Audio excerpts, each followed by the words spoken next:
Dating back to the Mesopotamian era, women dominated the history of beer. Ancient people worshipped beer goddesses. Lady brewers filled Viking beer halls, and female saints performed beer miracles. Fast forward to today, and beer is now synonymous with manly men, with women making up only 30% of the brewing industry workforce. So, what happened? Oh, you know, the usual stuff.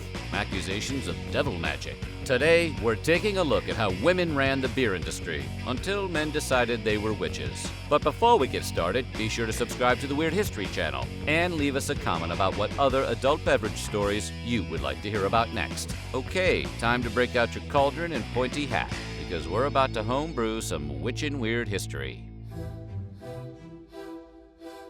What do you get when you combine women and beer? The St. Pauli's Girl beer mascot? No, although you're technically correct. The correct answer is, of course, magic.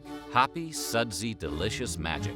Before medieval times, the era, not the franchise of Renaissance fair-themed restaurants across the country, people worshipped beer goddesses around the world. In ancient Egypt, female brewers were watched over by Tenenet, the goddess of beer and childbirth, which kind of makes sense even today. One often leads to the other, a little later down the line. Baltic and Slavic myths told of Raugu Patis, the god of fermentation, and his partner Raugutiene, the goddess protector of beer. Ask a Finnish person, and you'll hear that beer was the invention of a magic maiden called Kalevatar, who concocted this mysterious brew by mixing honey with bear saliva. Beer and saliva, not the best ingredients, but still tastes better than Bud Ice.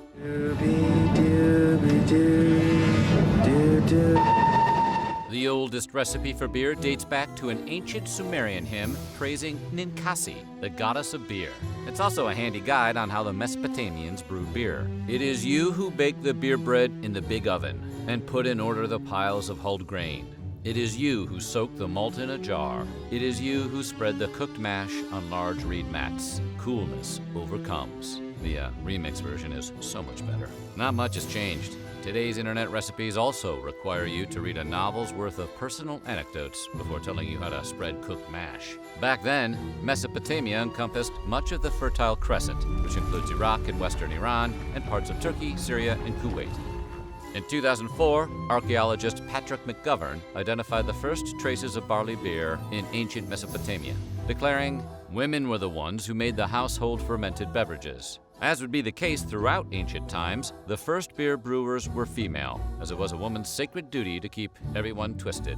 You see, back in ye old times, before hops, beer spoiled quickly. In many cultures, it fell on the women to stay inside and brew new batches for the home. Women were also the prominent brewers in Norse communities, where they were the only ones allowed to serve ale in a Viking beer hall. Men were forbidden from topping off each other's flagons, apparently. A 13th century Norse poem put it best. A woman should be referred to in terms of all the types of female attire, gold and precious stones, and ale, wine, and other beverages she pours and serves. Likewise in terms of receptacles for ale, and all the things that is fitting for her to do or provide. In medieval Ireland, women were also associated with beer and brewing. And not just any women, big names, like St. Bridget of Kildare. St. Bridget lived as a brewer in the 5th and 6th centuries, with people writing religious tracts praising her for creating nutritious, high-quality ale. Bridget even demonstrated her sainthood with an alcoholic miracle.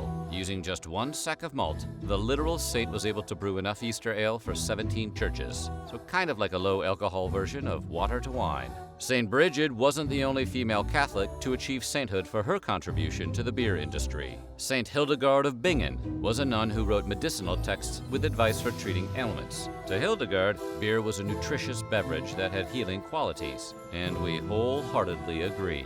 St. Hildegard was the first person to ever publicly suggest adding hops to elongate the shelf life of suds, writing that their healing, bittering, and preserving properties would strengthen beer. Brewers in Finland would have applauded this news if they hadn't lost their hands collecting bear saliva.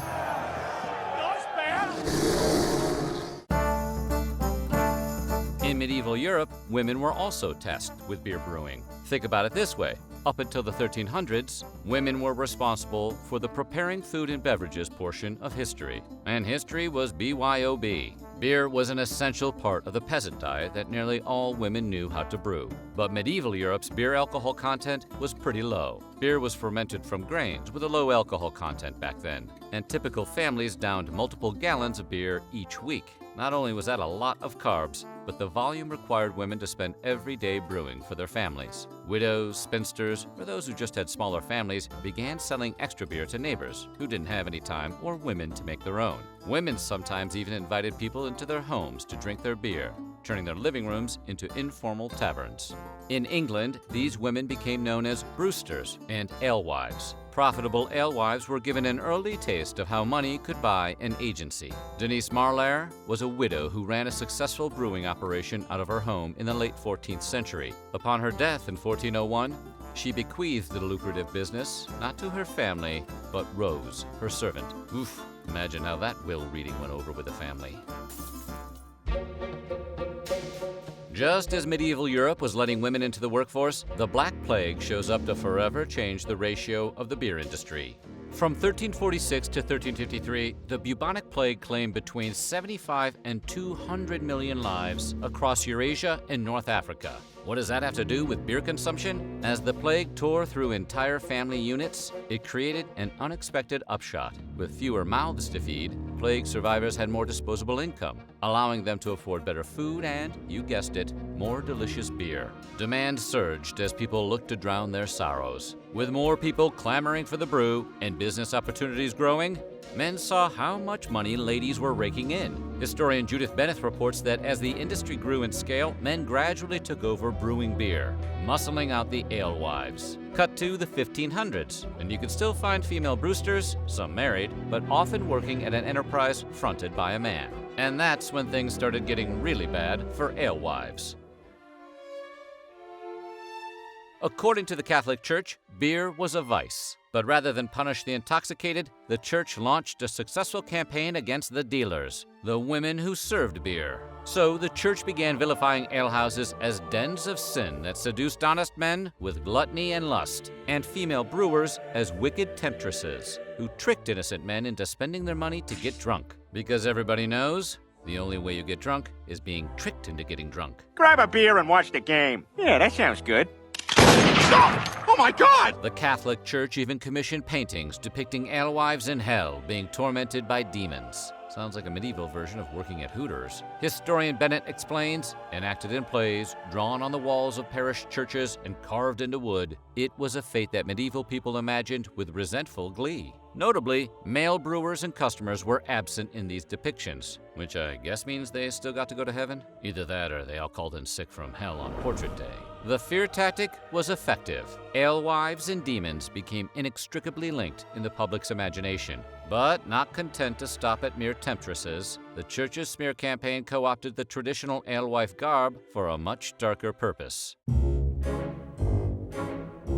The witch trials were largely fueled by the church's negative stereotypes about women. Consequently, female brewers faced the same misogynistic attitudes as society turned against them. Many were called swindlers and were suspected of watering down beer, which is ironic since that would have led to less drunken temptation. Brewers also had several characteristics that aligned with the public image of witches. They were knowledgeable about herbs and plants, and they brewed up special drinks in giant cauldrons. It wasn't a stretch for 16th and 17th century Europeans to see the connection, and most witch paraphernalia looked suspiciously close to early alewives. For instance, to stand out at the marketplace, they wore pointy hats so customers could identify them. Brewsters worked out of giant cauldrons to make the quantities necessary to feed families and strangers, but not a good look if you're trying not to look too bewitched. And what better way to keep mice out of grain storage than leaning into the whole cat lady vibe? There is debate over whether alewives were actually the original inspiration for the modern caricatures of witches. After all, correlation does not equal causation, and this was a time when big hats were in. But one piece of evidence makes a pretty compelling case for alewives being the primary witchy inspiration. Broomsticks were the go-to prop of female brewers, to the point where they were referred to as an ale stake. Alewives promoted their business by placing a broomstick outside their door to signal that the latest batch of beer was ready for customers. By the 16th century, broomsticks had become the de facto calling card for witches. Well, that and a maniacal laugh. Manufactured hysteria wasn't the only tool used to sweep women out of the ale-making business. In 1539, Henry Guy became the mayor of a tiny English hamlet called Chester, and quickly declared that women between 14 and 40 could no longer sell ale. His reasoning? With alehouses operating solely under female supervision, he claimed, visitors thought it an inconvenient use of the city's women. These brewsters contributed to great slander and dishonest report of the city by selling ale. Guy's solution?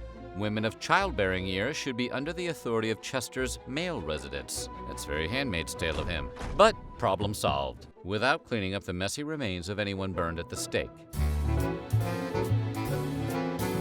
By the 18th century, the negative imagery associated with female brewers, along with restrictions on women's work and new quality laws, pushed most women out of the brewing business. Society at that time was concerned with who brewed the beer. The German Beer Institute once wrote, "In a culture where beer defines part of the national character, the question of who controls the brew is paramount." And also said, "He who has his hand on the levers of power also has his thumb in the people's beer mug."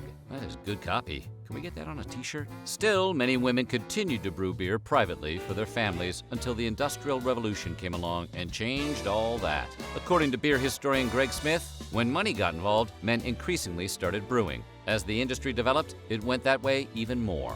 While laws never banned women from working in beer factories, the 19th century beer industry was almost exclusively dominated by men.